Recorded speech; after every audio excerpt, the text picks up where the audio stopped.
petang, 12 orang jadi korban kebakaran ruko toko bingkai di Jalan Mampang Perapatan Raya, Jakarta Selatan. 7 diantaranya meninggal dunia.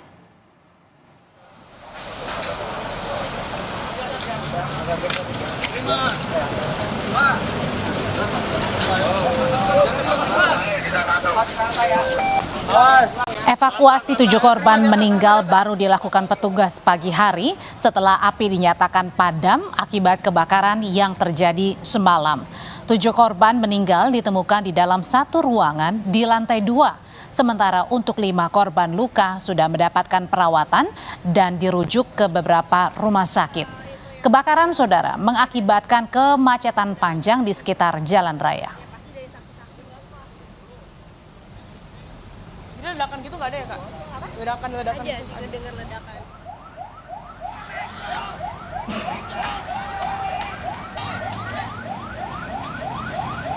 Kapolsek Mampang David Junior Kanitero menyebut api diduga berasal dari basement ruko yang meluas hingga ke lantai 4 gedung.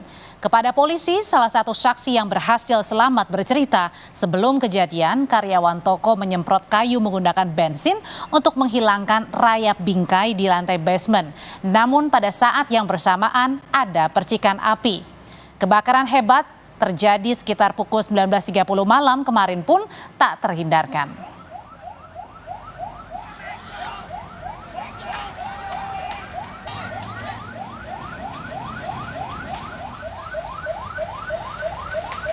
Saksi melihat api muncul.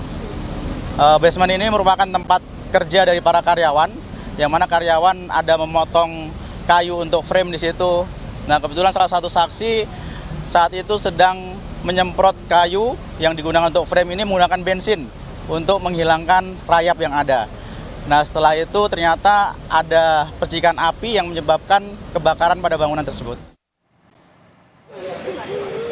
7 jenazah korban kebakaran yang diduga satu keluarga pemilik ruko beserta asisten rumah tangga ini dibawa ke Rumah Sakit Polri Kramat Jati, Jakarta Timur untuk diidentifikasi. Keluarga korban tak kuasa menahan tangis melihat keluarganya meninggal di dalam ruko akibat kebakaran. Para korban memiliki luka bakar hingga mencapai 100%, sehingga pihak rumah sakit meminta kepada masyarakat yang merasa anggota keluarganya jadi korban kebakaran bisa mendatangi posko antemortem Rumah Sakit Polri.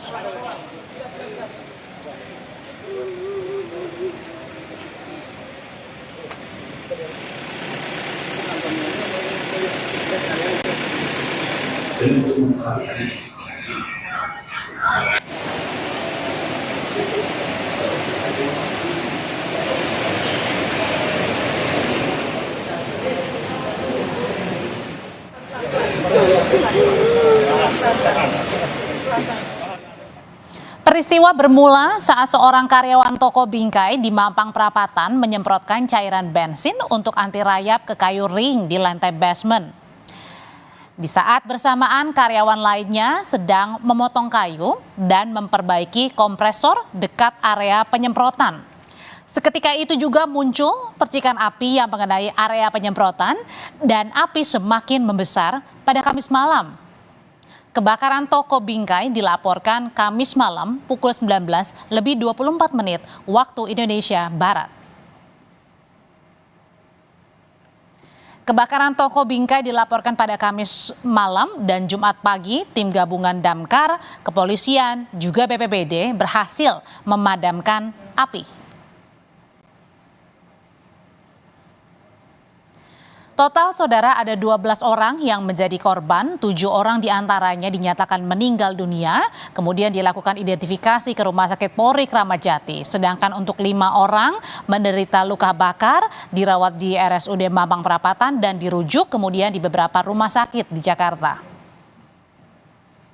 Ada 12 orang yang jadi korban kebakaran ruko toko bingkai di Jalan Mampang Perapatan Raya, Jakarta Selatan. Pemadaman pun ini baru selesai tadi pagi, padahal kebakaran terjadi sejak kemarin malam. Lebih lengkap soal dugaan penyebab kebakaran kita akan tanyakan ke jurnalis Kompas TV Mario Sarong. Mario, ini bisa diceritakan lebih lengkap seperti apa sebenarnya keterangan dari para saksi yang kemudian juga sudah dirawat ke rumah sakit terkait awal mula titik api? Ya, Audi dan juga saudara, berbicara soal kapan sebenarnya tepatnya tempat ini benar-benar mulai dipadamkan, berdasarkan informasi memang pada pukul 11 siang tadi, di mana setelah kebakaran terjadi, pemadaman dan juga pendinginan. Karena sampai saat ini saudara, saya berada di lokasi tempat kejadian perkara, saya masih mencium aroma-aroma kebakaran yang bisa dapat saya hirup berada di sekitar sini saudara. Saya akan tunjukkan kepada Anda langsung bagaimana kondisi saat ini.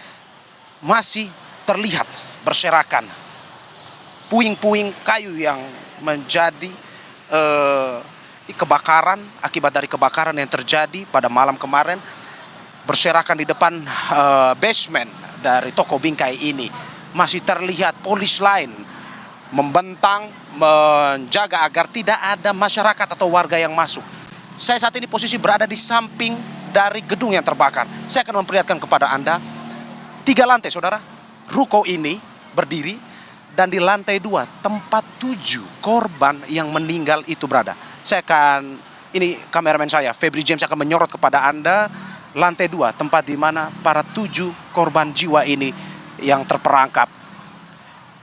Dan saudara, itu Anda bisa melihat di visual Anda ada teralis di mana itu membatasi, menghalangi para korban untuk bisa keluar di saat kebakaran itu terjadi. Saya akan ceritakan sedikit bagaimana kronologisnya. Seperti Anda sudah dengarkan bahwa ada percikan api akibat dari pegawai yang memotong kayu bertemu dengan bensin yang saat itu disiramkan ke kayu untuk mengusir rayap. Tetapi akhirnya singkat cerita membuat api menjadi besar, membuat kebakaran di lantai basement, dan pada akhirnya melahap habis ruko ini.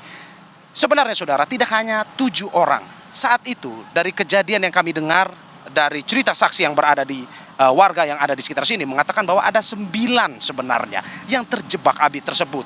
Saat itu ada 9 orang. Namun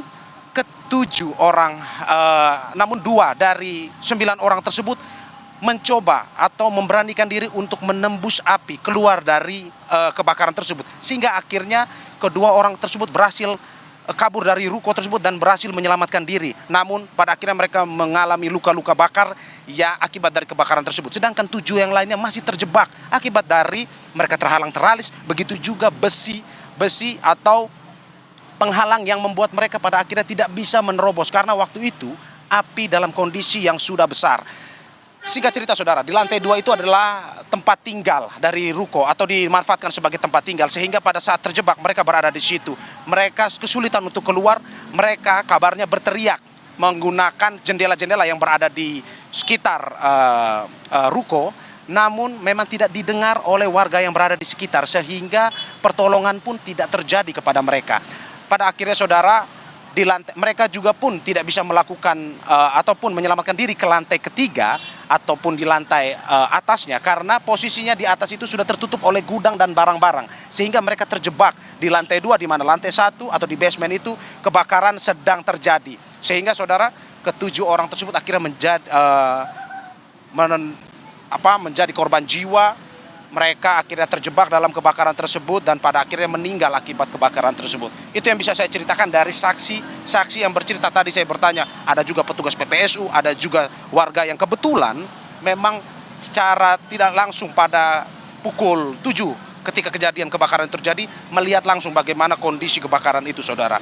Dan saat ini saudara, polisi masih terus mengidentifikasi identitas dari ke-7 orang tersebut. Sampai saat ini kabarnya sudah hampir 100% identifikasi tersebut, karena saudara, polisi masih membutuhkan waktu lebih lama. Kenapa? Karena dari 7 orang tersebut mereka mengalami luka kebakaran stadium 4 di stage 4, atau dengan kata lain bahwa ini kebakarannya hampir mencapai 100%, sehingga polisi masih terus melakukan identifikasi, bahkan membutuhkan DNA, sehingga bagaimana polisi pada akhirnya untuk mengetahui siapa sebenarnya 7 dari korban jiwa tersebut. Seperti yang Anda tadi sudah dengarkan saudara, polisi saat ini membuka posko antemortem, di mana polisi selain melakukan pemeriksaan DNA, pengecekan DNA, polisi juga membutuhkan adanya keterangan dari kerabat, keluarga terkait dengan siapa untuk membantu identifikasi dari poli tersebut. Itu kondisi yang saat ini kami bisa gambarkan dan bisa laporkan kepada Anda bagaimana kondisi saat ini dan bagaimana perkembangan dari pencarian identifikasi yang lebih jelas dari pihak kepolisian. Kembali kepada Anda, Audrey. Jurnalis Kompas TV Mario Sarong yang sore hari ini begitu lengkap menggambarkan kepada kita bagaimana awal mula percikan api muncul dari kebakaran yang menewaskan 7 orang, 5 lainnya luka-luka. Terima kasih Mario Sarong dan Febri James.